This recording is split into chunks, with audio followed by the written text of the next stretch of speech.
عورت کا گھر سے خوشبو لگا کر مردوں کے پاس سے گزرنا آج ہمارے معاشرے میں بڑی تیزی کے ساتھ پھیلتا جا رہا ہے۔ حالانکہ نبی اکرم صلی اللہ علیہ وسلم نے شدید تنبیہ کی ہے، اس کے باوجود بھی یہ ہمارے زمانے میں بڑی کثرت کے ساتھ عورتوں میں پایا جا رہا ہے۔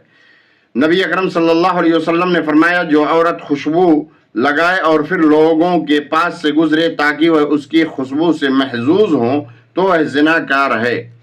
اسی طریقے سے جس عورت نے خوشبو لگائی اور پھر مسجد کی طرف نکلے تاکہ اپنی خوشبو بکھیرے، ایسی عورت کی نہ کوئی نماز قبول ہوگی حتیٰ کہ وہ غسل جنابت کی طرح غسل کرے گی۔ عورتوں کا ایسی خوشبو، سینٹ اور عطر وغیرہ لگا کر شادی اور پارٹیوں میں نکلنے سے پہلے